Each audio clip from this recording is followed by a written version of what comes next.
Willkommen beim C3 Radio, dem entwicklungspolitischen Radio aus dem Zentrum für internationale Entwicklung. Hallo und herzlich willkommen zu einer neuen Ausgabe vom C3 Radio.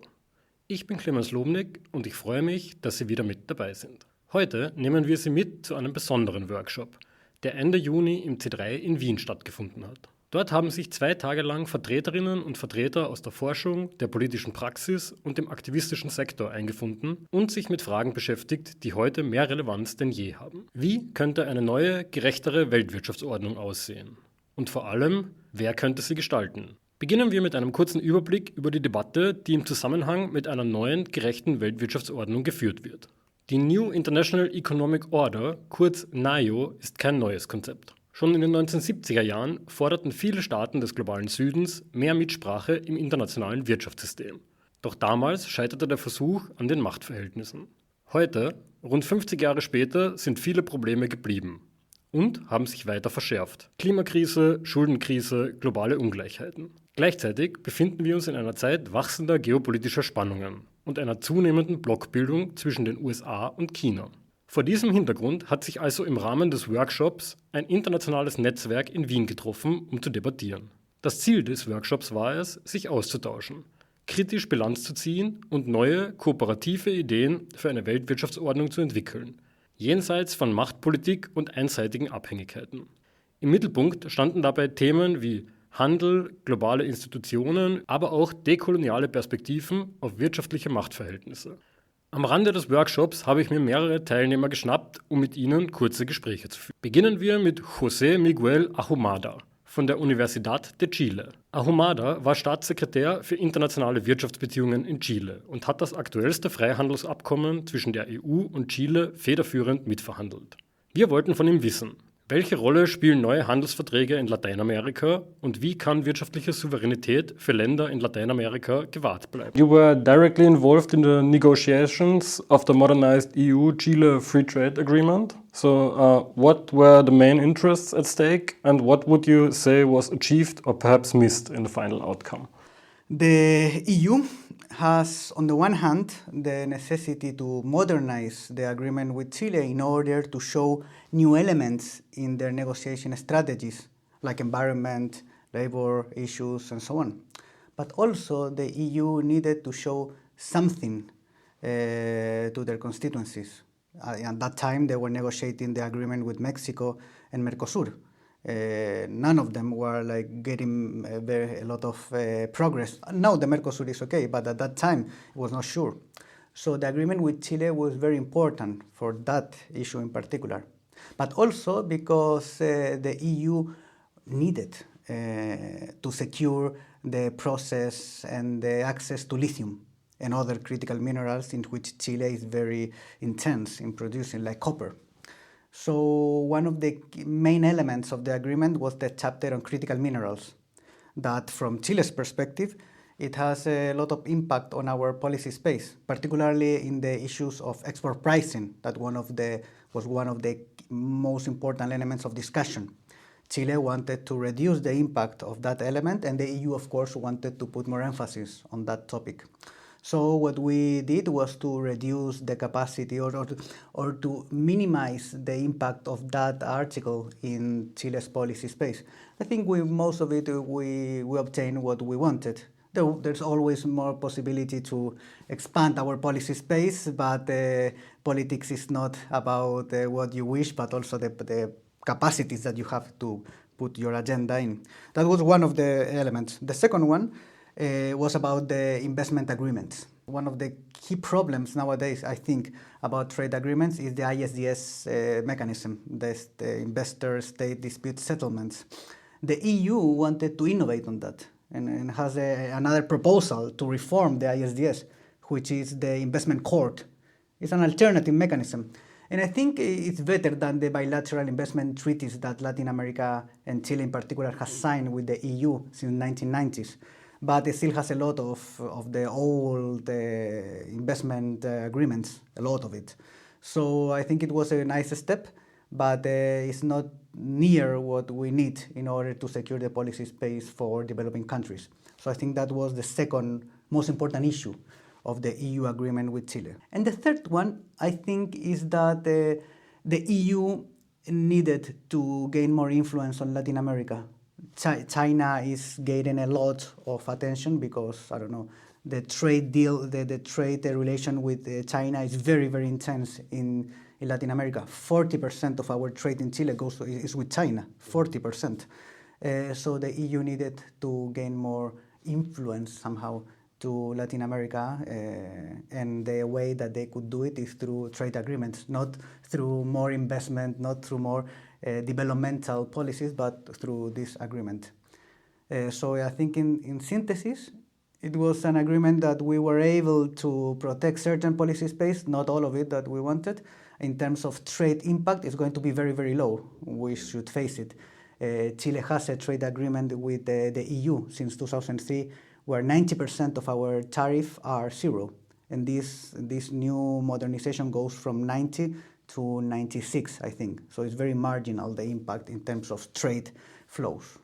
The Global South is calling for more equity in the international economic order. So how would new trade partnerships between Latin America and Europe or other countries, blocs, have to be designed to advance this goal?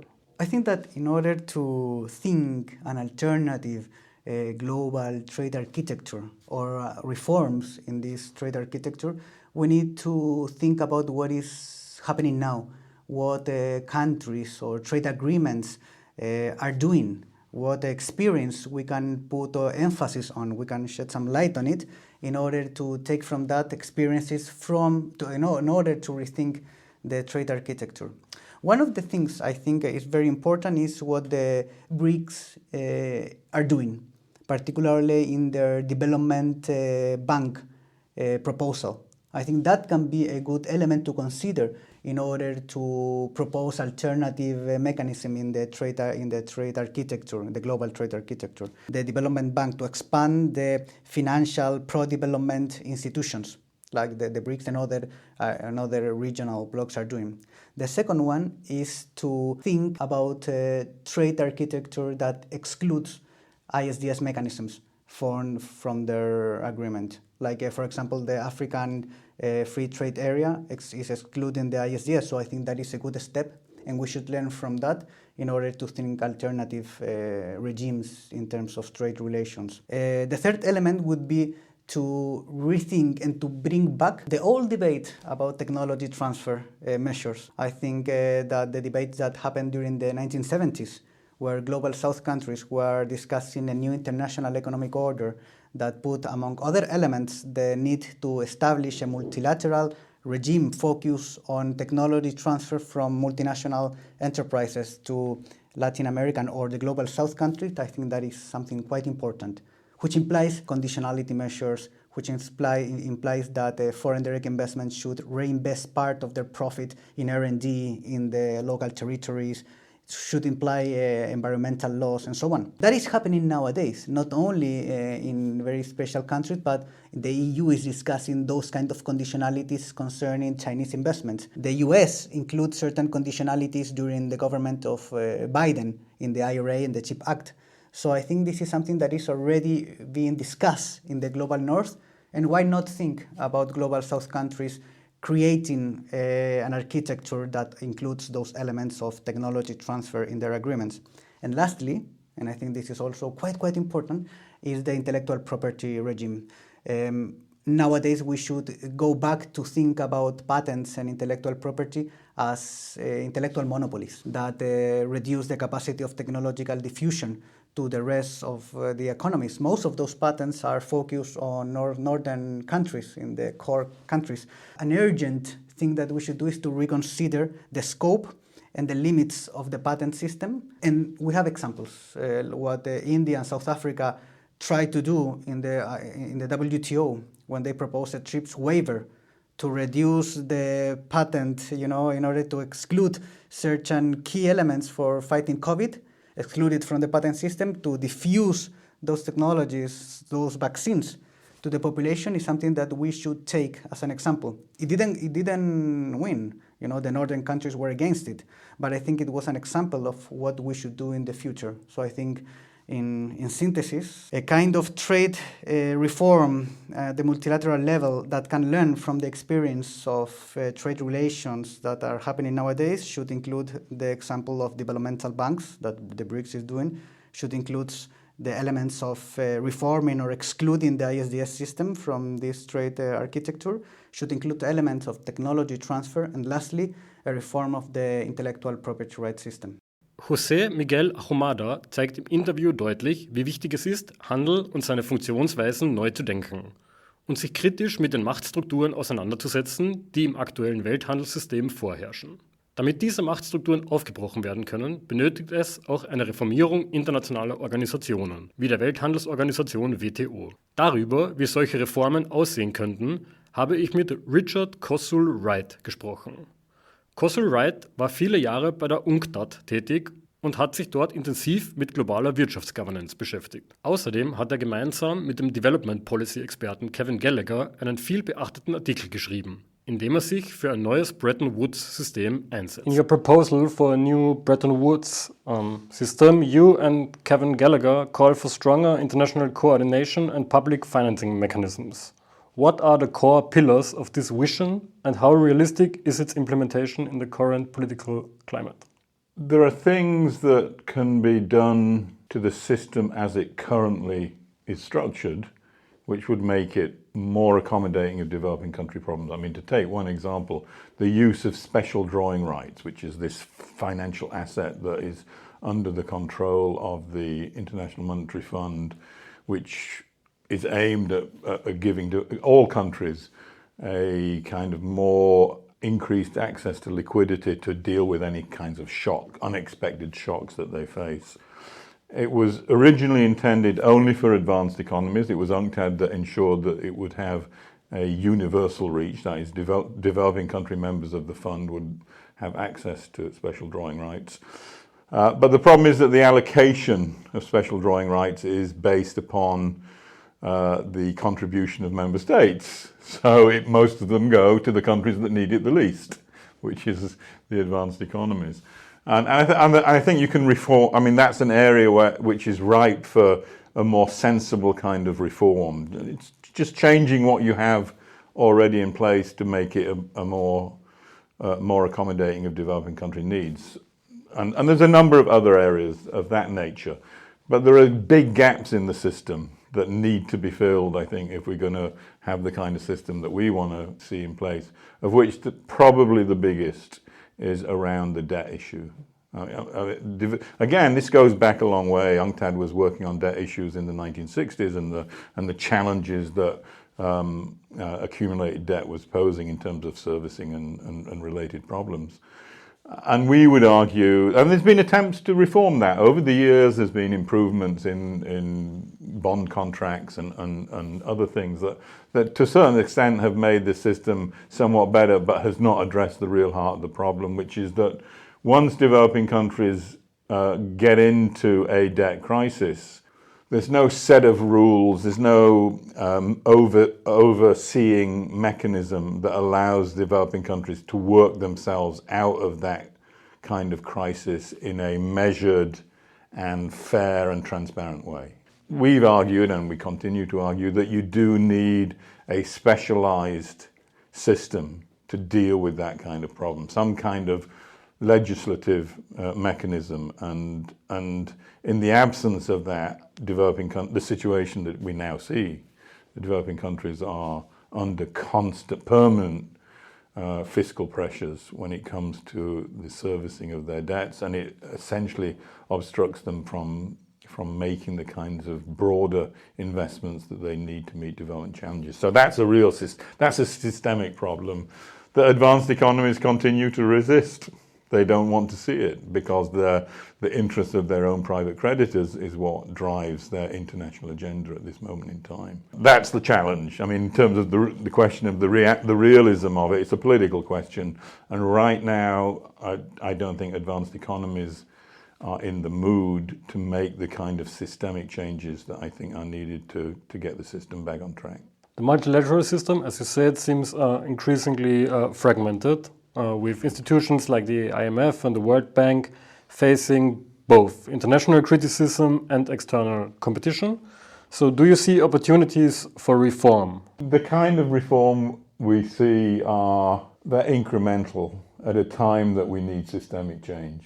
This is the real problem. I talked about development issues. When you add the climate challenge on top of the development challenge, and I would argue you can no longer separate these two things. Developing countries have to continue to press for what they need from a development point of view as they come to terms with the decarbonisation and adaptation challenges that come with the climate challenge. And it's just very difficult to see how the multilateral system, given the geopolitics of the moment, can do that in any sort of meaningful time. This is the problem is these are urgent issues. That is, they are already damaging developing countries, both the debt issue and the climate issue. So there's an urgency to these, and there is no political momentum to address that within a meaningful time frame right now. That's the real kind of dilemma I think we face.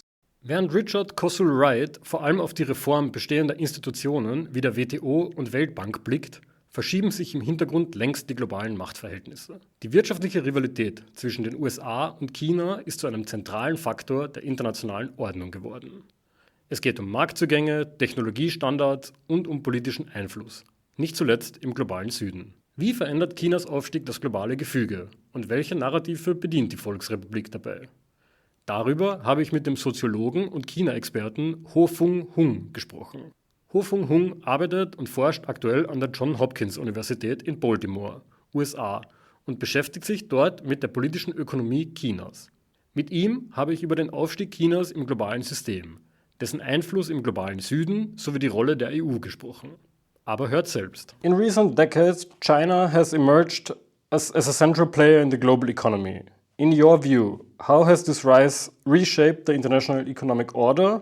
And in what form and to what extent is it challenging Western dominance? Yeah, actually, one of the most significant thing that happened in the last 30, 40 years is the rise of China. The rise of China had two stages. From the 1980s, 1990s, China basically plugged itself into the US-led global free trade order, get a lot of US investment or the investment from US allies and learn from their technology and their way of doing business and things like that. So China is a kind of a subsidiary powers, economic powers. And then US reward China cooperation in all kind of international issues, geopolitical issues by opening its market wide for China product at low tariff access to the US and then helping China get into WTO in 2001. And after that, China became more and more independent economically. Its corporation, state-owned and private, after they learned the technology and methods of U.S. corporation or U.S. dominant corporation from other parts of the world, that they became competitive. And then U.S. corporations started to campaign about technological theft, IP theft, and all these kind of issues. And then China became very competitive, not only in the Chinese market, like U.S. corporation and other countries, traditional Western corporation, started to see their market share threatened by Chinese competition in the China market. And then China's corporation started to go out to the other developing world, to the Belt and Road country, Latin America, Africa, Asia definitely, and then also outcompete many US and traditional Western corporations there. So now we are in the age of this kind of intercapitalist competition in which traditional Western corporation can no longer dominate in many sectors around the world, not only in the developing world, but Chinese companies becoming very competitive. And it led to kind of increasing conflict between the US and China, and that is primarily driven by the competition between US corporations and Chinese corporations in the rest of the world. China positions itself as a leader of the Global South and the champion of win-win cooperation. To what extent is this narrative reflected in its actual trade and investment practices, particularly in Africa, Latin America, or Southeast Asia? Definitely, China is buying into this global north versus global south narrative and champion itself as a kind of the leader or representative of the global south interest. On the one hand, it has some positive effect for China because back in the 50s, 60s, and 70s, China really help a lot of countries in Africa and Southeast Asia and align with many other developing countries. First, in competition with the U.S., but also actually more importantly with the Soviet Union. At that time, a lot of Chinese aids and assistance are in that nature.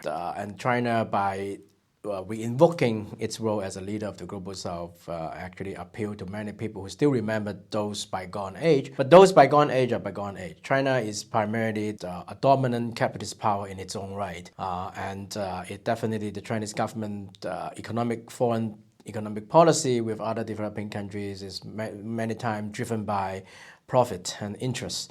For example, China lent a lot of money to developing countries through the Belt and Road Initiative and many other initiatives. And then many of these loan definitely it's different from traditional IMF World Bank loan. They don't dictate what policy the borrower need to adopt as a condition of the loan, but at the same time, many of these loans had other kind of conditions. That is, that if you borrow Chinese money, that you need to use Chinese products and hire Chinese contractors, which many times also bring the Chinese workers to undergo these projects financed by the loan. So in the end, this kind of loan is kind of a bailout for Chinese companies who are facing a saturated market back home and need to find new market outlet. So this kind of a new way of Chinese helping other developing countries is more driven by self-interest or the interests of the Chinese corporation. So China is becoming a kind of a capitalist powers, just like European capitalist powers. So in this sense, that this Global South narrative is not quite updated, I would say. It's somewhat obsolete. You cannot assume Chinese interests automatically, laterally align with the interests of Madagascar or Cambodia or other kind of developing countries. So there's also conflict between the bigger developing countries and China. They're concerned about employment, the opportunities for local cooperation when Chinese company and Chinese products go into their market. So it is a more complicated world than a kind of global north versus global south narrative can capture. With growing tensions between China and the US, so how should the EU position itself? Yeah, EU has a very important and unique role in this because, as I said, right now the US-China competition, rivalry, and deterioration of economic and also geopolitical relation is very much like UK and Germany rivalry at the turn of the 20th century. In the Bismarck era, in the late 19th century, Germany and UK were allies or amicable. But then in the early 20th century, Germany became ambitious. Its banks, its corporations start to compete with UK banks and UK corporation in many other regions in the world, in the Middle East, in Latin America, in Asia. And then it escalated into geopolitical competition when the German state wanted to build a naval power and competing with the UK naval power. Unfortunately, at that time, it led to World War, and in fact, 2 world wars. And then now that we are not at that stage yet, China competition, economic and geopolitical competition with the US is not yet led to overt war, though the risk is always there. So there's the possibility that we can collectively, as a global community, to try to rechannel the competition between the US and China into less lethal form of competition or even more healthy form of competition through their competition in over influence in, for example, in international organization. Right now, that what we see as the most troubling sign of our time is this kind of a declining multilateral organizations as a forum to resolve conflicts and then to express interests of different powers and negotiate. And then it risks getting us into a kind of the situation of the jungles in which the countries just deal with each other in their own means without any rule behind it. So there's an urgent task for us to revive many multilateral organizations as a forum to resolve conflicts and for great powers and small powers to negotiate and settle dispute and disagreement. So in that sense, then I think Europe has a particular role to play. If Europe put the act together and then help revive and consolidate these kind of the multilateral institutions to encourage both the U.S. and China to resolve their conflicts and differences through this the rule-based multilateral organization. So it will be good. That we should not be too naive to think that the U.S. and China rivalry can disappear, at least not shortly. So they are poised to continue and even escalate, and it is inevitable. And then what we can do best is to avoid, try to prevent this escalation of rivalry into military conflict, which is deadly, and then to channel this rivalry and difference and conflict into more peaceful means of resolution through rule-based multilateral organization. And in that regard, that I think Europe can play a significant role in that. Yeah. Der Workshop hat vieles aufgezeigt. Allen voran, dass die Diskussion um eine neue internationale Wirtschaftsordnung aktueller denn je ist. Alte Konzepte wie die NIEO bieten wichtige Anknüpfungspunkte, aber sie müssen mit heutigen Realitäten und Perspektiven zusammengedacht werden.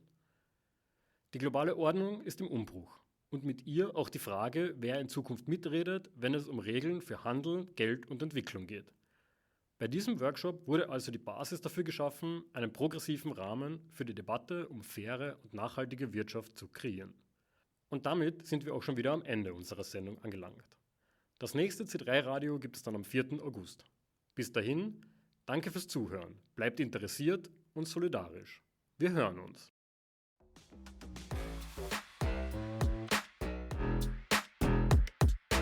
C3 Radio, das entwicklungspolitische Radio. Aktuelles aus dem Bereich der internationalen Entwicklung.